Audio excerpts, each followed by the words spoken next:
Hello, everybody. My name is Katie, and welcome back to our latest episode of Forever Young Adult Lovers of YA Lit. We've been gone for a little while, so we're happy to be back. We are a small crew tonight because it's the end of the school year, and we are a little bit, running in all kinds of different places and doing all kinds of different things because that's the teacher life. That's hashtag teacher life. That's what we do. But we still wanted to try our best to get on and give you some updates on some books we're reading and books that we have read, whether we liked them or not. And I say that because one of the books that I'm going to talk about tonight was a book that I did not enjoy. And I think that's important to do every once in a while. We spend so much time on our channel and our website here recommending books that we love. And even in our personal lives, to students, to each other, to our family, whatever, recommending books that we love, like 4 and 5 stars, 10/10, would totally read again. But I think it's also important to recommend stuff that you may not like, but that somebody else might like, right? We can't, as much as I want to recommend Sarah J. Maas to everybody, there's more to read in the world than just Sarah J. Maas. So on that note, I'm going to start with Adrian Says No. She's the be all end all Sarah J. Maas. So I'm actually going to start with a book tonight that I did enjoy, but it's a little strange. So if you are not a fan of books with anatomy, and by that I mean like body horror, if you're not a fan of books with monsters, if you're not a fan of gore, this book is not going to be for you. But that's okay. The first book I'm going to talk tonight is a book called Heartsick by Dia Reeves. And Dia Reeves has set up this world in Portano, Texas. I'm not entirely sure if it's a real place, but in Portano, Texas, she has set up this world that has portals to other dimensions, and creatures and monsters come through, and they're just sort of a part of town. They're built into the town's history. And so Heartsick is about a heartless creature named Rue, and Rue literally does not have a heart inside her chest. So the story of Heartsick is about Rue going to work for this doctor who's a little bit Frankensteinian, in that he's trying to resurrect his wife who's passed away. And so the main moral of the story with Heartsick and Rue is how important chosen family can become for your life. Rue's given family sort of abandons her for this choice to go work for this doctor, but then she sort of gets an adopted family with the people that live at the doctor's house, his children included. So the tricky thing about Dia Reeves' books, because she's also she's written several other books. Slice of Cherry is another book that I super love, but you have to pay really close attention to her books. Things happen, people die, people get hurt in the space of 2 sentences. And if you're a fast reader like I am sometimes, if you are skimming a page because you're so excited and you get to the next page and somebody's being buried in the front yard, like, you have to go back and backtrack. So it makes her reading a little tedious. So just know that it takes, patience pays off when you're reading a Dia Reeves novel. So if you are a fan of graphic novels, if you are a fan of, it is a text, but it kind of is picturesque like a graphic novel. So if you are a fan of horror, if you are a fan of monsters, if you're a fan of creepy stories, Heartsick by Dia Reeves is the book for you. And I believe we are going to Adrian next. Take it away. Yes. My first book, let me pull this up, is A Deadly Education by Naomi Novik. Come on. Okay. I loved this book. Technically, I think is probably NA, like new adult. There's not a lot of graphic stuff in it. Basically, and you guys, my friends know this about me, I love a good school of magic, and a la Hogwarts grown up. Deadly Education, it's the school is called the Scholomance, and it's more like if all the Slytherin got together and had a school all on their own, because they're all a little dark. So it's the Scholomance School of Magic. The difference between normal schools is that there are no teachers. There's no teachers, there's no holidays, there's no friendship because they're all very competitive. You have strategic alliances, but you don't really have a lot of friends. This map I included, I just love this because it's so it's a boarding school, obviously, but each grade has its own level. And when you're a freshman, you live on the top level, and then every year it rotates down. It's like on a big kind of like picture this big screw where the whole thing is turning down. And when you're a senior, the seniors end up in the basement, and for graduation, they have to fight their way free of a sea of the oldest and most dangerous kind of monsters in their world. And how the adults in the magic world, they set it up this way because it's kind of like survival of the fittest. Most of the time, less than a quarter of the class makes it all the way through graduation. So when we meet Elle, Elle Higgins, she's our heroine, or really main character. There's no really heroine in this book. She's a loner at the school for sorcerers. Her real name is Galadriel, but she goes by Elle because she doesn't really want anyone to know who she is. She's the daughter of Gwen Higgins, who's the magic world's best known healer. No one knows that. She doesn't have any friends, and her father died getting her mother safely through at graduation. So he stayed and fought a monster, so her mother, who was already pregnant when she graduated, could kind of get through. Then you have, and she's very much a loner. She's not tied to any group. A lot of the groups are organized by city. Like there's a Shanghai group, there's a New York group. They're called enclaves, and it kind of provides a little bit of security and power if you're in an enclave, because you know you're going to be kind of in this little magic group when you graduate. So Orion Lake is the class hero who saves everyone from the monsters. They're called Maleficaria, over and over, which kind of pisses Elle off because she's like, I don't need your help. Stop saving me from these monsters. Just leave me alone. He is the son of the leaders of the powerful New York Enclave, which is one of the most powerful in the world.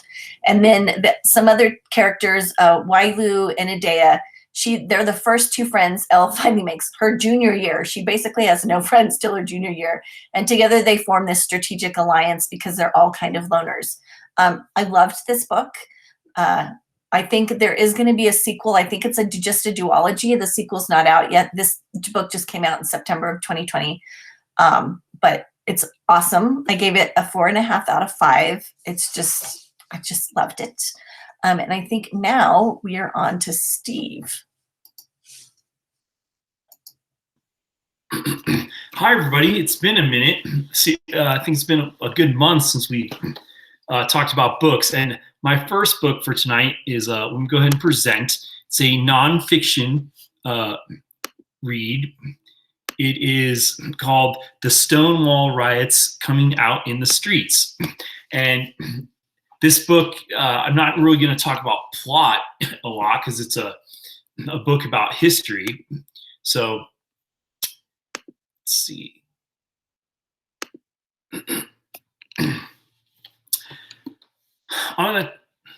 Oops.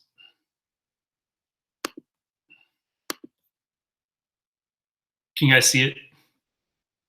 Okay, cool. Present. That's what I want to make it nice and big. There we go. So, a little bit about the author, Gail E. Pittman. She's, I think, a appropriate author chosen to write the book on this topic. As you can see, what she's studied. And do you know what the Stonewall Riots were?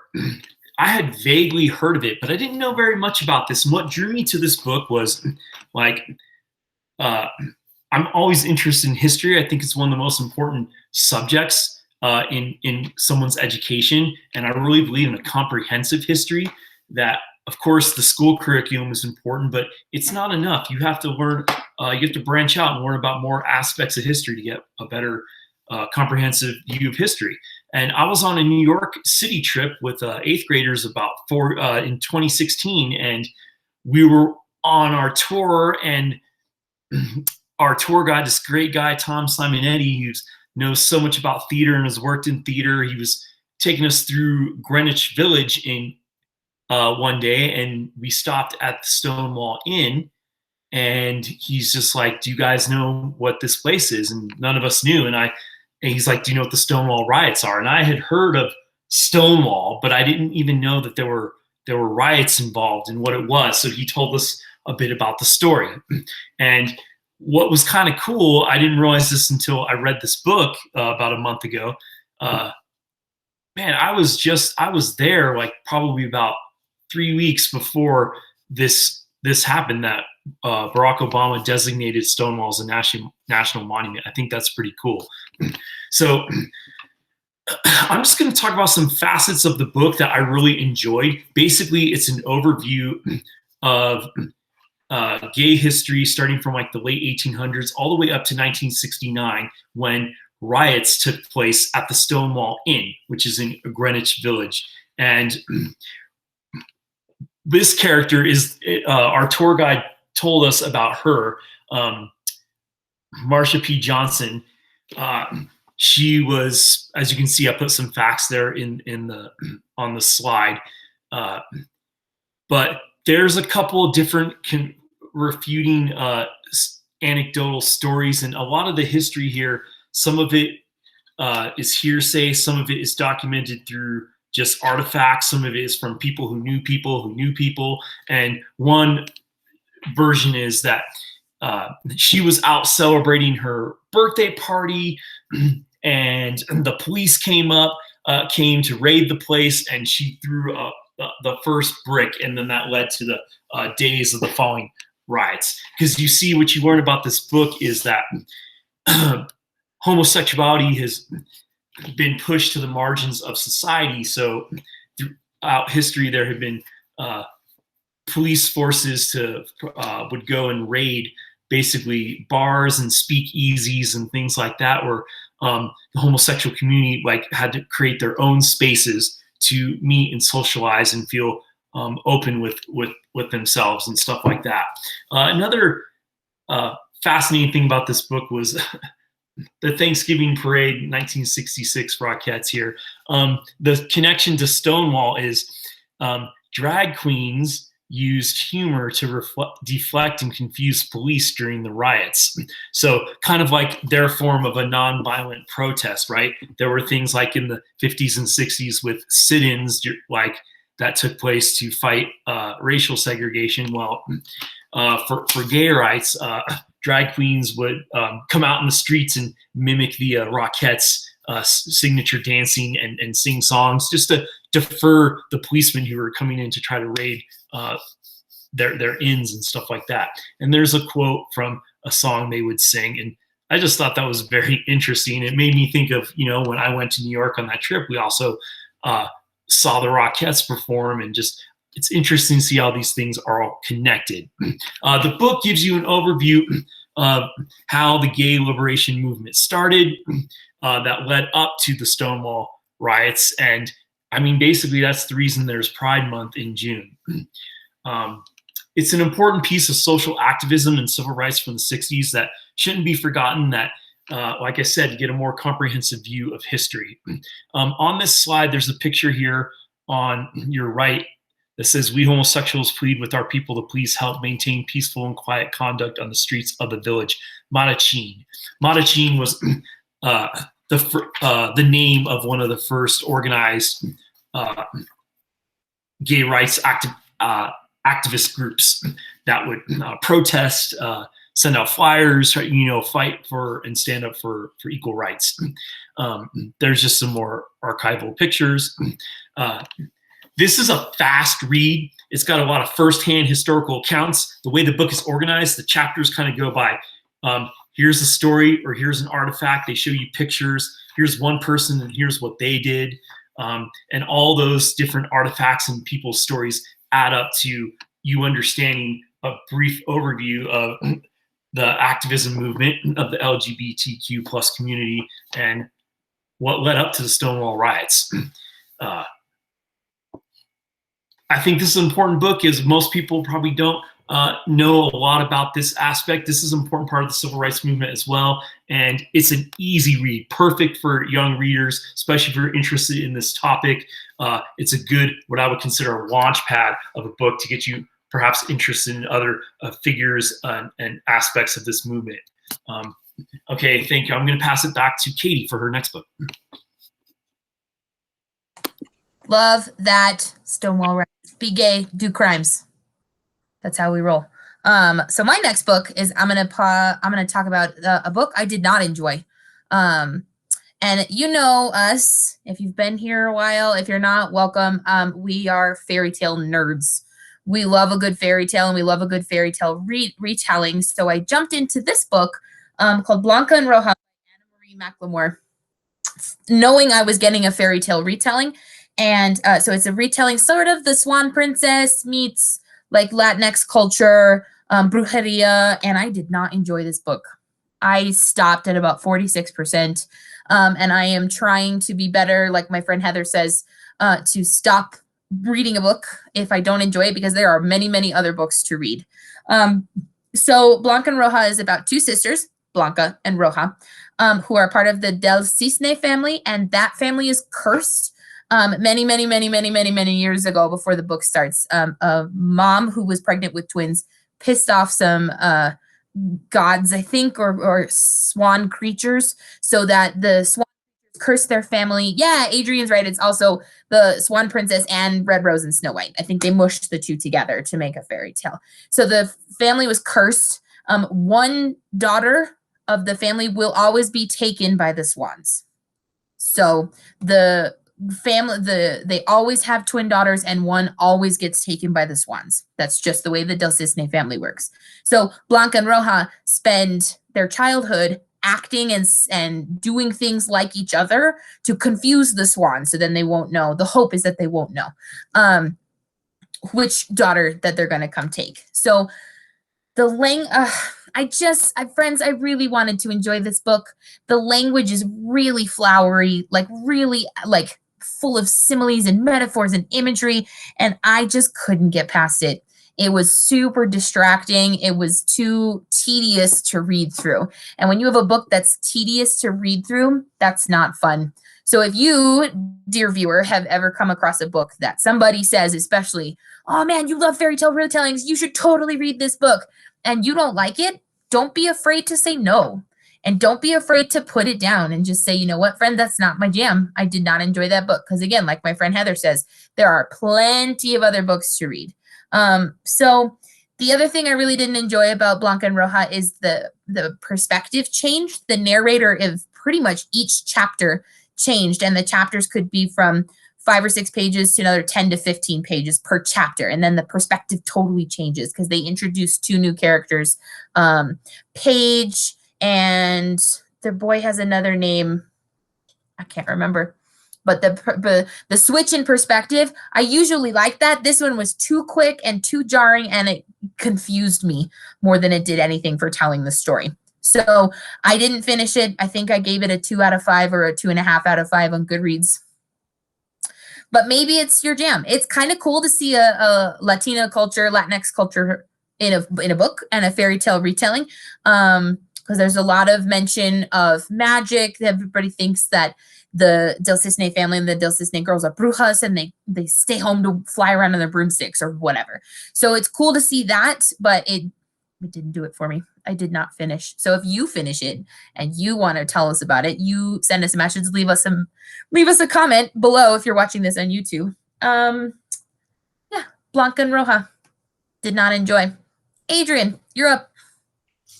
Yay. Okay, so my second book is called Blood Heir, and this is actually a book that we read for our book group. I can get this up here. And the author's name is Amelie Wen Zhao. I hope I'm pronouncing that correctly. I'm always trying not to butcher people's names. And this book was met with a lot of controversy and actually was delayed about 9 months.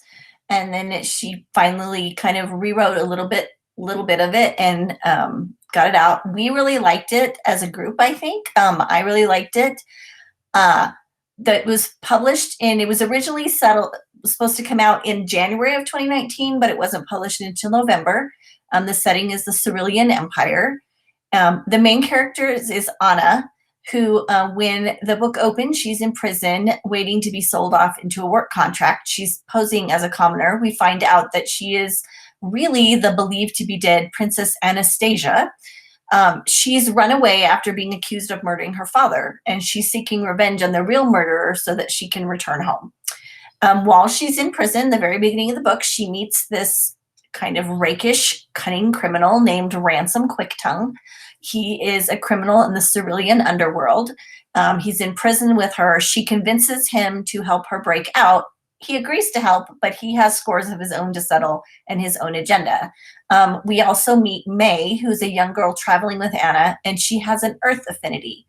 Affinities in this book are individuals who have an affinity for a specific type of element, and they can control it. Normally, they're wind, water, earth, sometimes flesh. Anna has a very rare one of blood.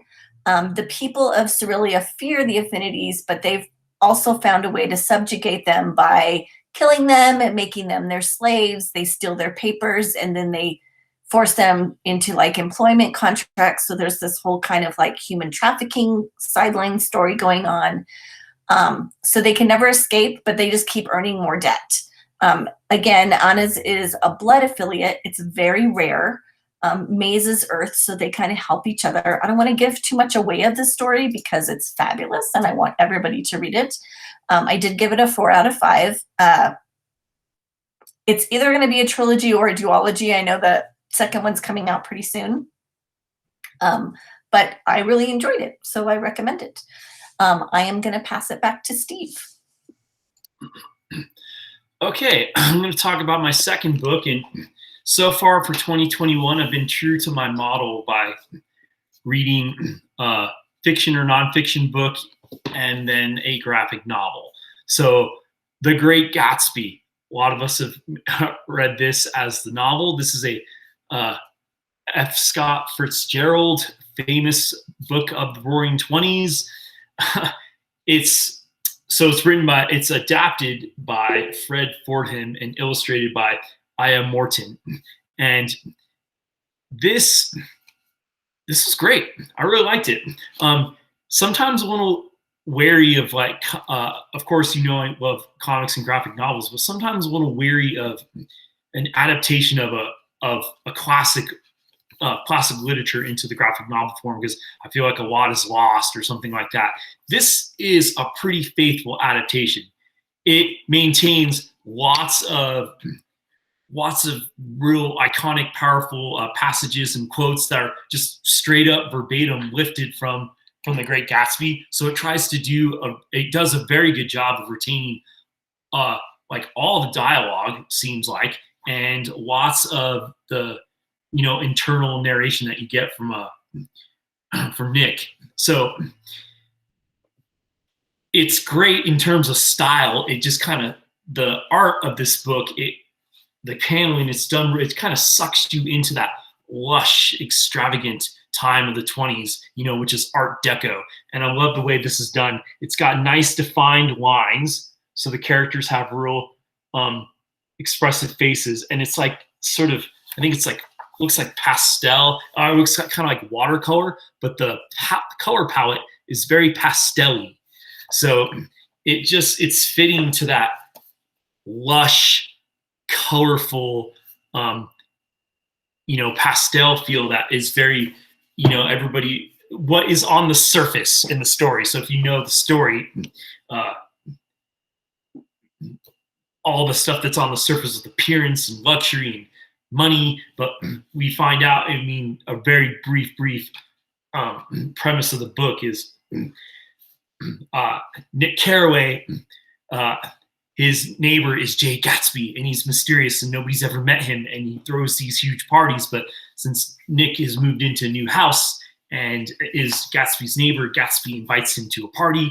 Gatsby finds out that Nick is connected to Daisy, which is a girl that Gatsby still is carrying a torch for. But it's kind of, you think it's going to be a love story, but really it's more about, the American dream and will money really acquire happiness or not? And this book addresses that question very poignant way, which is more than 100 years later, it's still being read in schools. I think this is a perfect book for maybe a light summer read, a nice bridge into it. If like you're 10th grader and you're going to read Great Gatsby next year in 11th grade English, great introduction to it. Reading adaptations do a good job of, I get an overview of the story. I get a nice mental model for the world of the story. That's what graphic novels do so well. They just kind of soak you into the world, you know, in a sensory way, that because words and pictures work together, that, you know, prose can be eloquent with its word, but it just doesn't have that same kind of visceral feel sometimes that you can get with a comic. So I think this is a perfect stepping stone for that. So I give this, and there is like another version of, I've seen one or two other versions of the Great Gatsby graphic novels, and this one was better, more faithful to the text. The art and the color palette just is several steps above other versions I've seen. So this is I think a pretty definitive comic adaptation of it. I would give this, like, for a comic adaptation of and you could read this in like one evening if you're an adult reader. If you're a younger reader, 2 or 3 evenings, really quick reads, relatively speaking, compared to reading the novel. I'd give this 4 or 4.5 out of 5. So less of us today, but you still got talks on about 6 books. So as we're adjusting and getting back into routines, because, you know, some students are returning to campus, teachers are coming back, and hopefully we're seeing a light at the end of the tunnel with this pandemic, and starting to get little glimpses of back to some routines that we haven't perhaps visited in so long. And well, we hope that during quarantine you've been keeping up with your reading, but we hope that as we transition into the end of a school year and get over that final hump and into summertime, that you're seeing some good choices that you can set up some summer reading. So always want to read, never want to have any kind of reading loss, as they say. Just read for pleasure, because when you read for pleasure, I think it connects to some of the things we talked about today. When you read for pleasure, it's we always learn something from the books we read, right? And whether that's what we like or what we dislike, maybe what we already know, or maybe something we don't know about. Either way, you're going to learn something from the books you read, and that's going to broaden your perspective. It's going to expand and just deepen your general knowledge, and that is never a bad thing. So the more in tune you are with knowing what you like and knowing what you don't like, that just makes you a more articulate thinker, and therefore more articulate person. And that's why we're always preaching to become lifelong readers, because the effects are never the benefits are never ending. So with that note, we hope that as we get to the end of the year, you're finding some good books so you can keep reading through the summer when you start getting more time, because life is a little crazy right now. So we're glad to see you guys, and keep reading. We'll see you next time. Okay, everybody say bye. Bye.